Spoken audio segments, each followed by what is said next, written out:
សូមស្វាគមន៍និងសូមជម្រាបសួរមកកាន់ Channel BK Media ថ្ងៃនេះខ្ញុំនឹងបង្ហាញអំពីមុខងារចំណុចមួយប្រភេទពួករថយន្ត Deepal S05 សម្រាប់បងប្អូនថ្មីដែលគាត់បាទទើបទៅទិញរថយន្តមកគាត់មិនទាន់ចេះកន្លែងដោះជាមួយនឹងកន្លែងកញ្ចក់នៅពេលដែលគាត់ដាក់លេខរយ៉ែនោះធ្វើឲ្យកញ្ចក់មើលក្រោយរបស់គាត់ធ្លាក់មកក្រោមបាទគាត់នៅខ្លះក៏អត់ស្មទេអញ្ចឹងមាន option សម្រាប់បងប្អូនចង់ដកក៏បានដាក់ក៏បានបាទអញ្ចឹងបើសិនជាបងប្អូនមិនស្មគឺបងប្អូនខ្លះគាត់ថាពិបាកអញ្ចឹងខ្ញុំសូមធ្វើការទៅតែដាក់លេខរយ៉ែឥឡូវហ្នឹងគឺខ្ញុំកំពុងស្ថិតនៅ P បាទចុះបើសិនជាខ្ញុំដាក់មកបាទអបាទនេះអហើយចុះមកមើលកញ្ចក់ទៅបាទវាកាប់ចុះក្រោមបាទចុះខ្ញុំចេញមកវិញអញ្ចឹងបើសិនជាខ្ញុំដាក់មក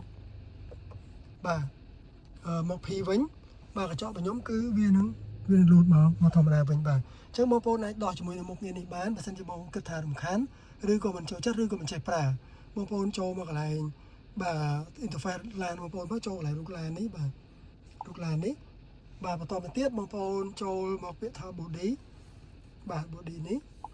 បាទហើយបងប្អូនអូសមកយើងកណ្ដាលនេះមកបាទនឹងឃើញកន្លែងនេះដាក់ថាបាទ external rear view monitor adjustment អញ្ចឹងបងប្អូនបើសិនចង់ដោះជាមួយនឹង option នេះបងប្អូនចុចកន្លែងនេះបាទកន្លែងនេះ external rear view បាទ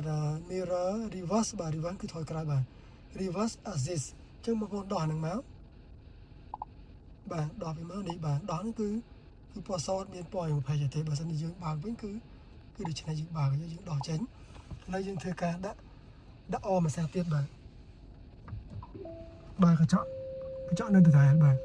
កញ្ចក់នៅដដែលអញ្ចឹងបើសិនជាបងប្អូនបាទចង់ដោះវាគឺងាយទេយើងដូចខ្ញុំប្រាប់ហ្នឹងគឺចូលមករូបឡានចូលមក body ហើយអមមកកន្លែងកណ្ដាលនេះបងប្អូននឹងឃើញពាក្យថា external បាទ rear view mirror reverse assistant បងប្អូនដោះនៅមកបាទអញ្ចឹងបងប្អូនចង់ដាក់ដូចដើមហ្នឹងគាត់ដាក់ជាមកបាទបើដោះគឺដោះចេះបាទអញ្ចឹងនេះគឺជាការបង្ហាញខ្លីៗអំពីបាទវិធីធ្វើការដោះជាមួយឡើងកញ្ចក់រយ៉ែប្រភេទពួករថយន្ត Deepal S05 បាទបើសិនជាបងប្អូន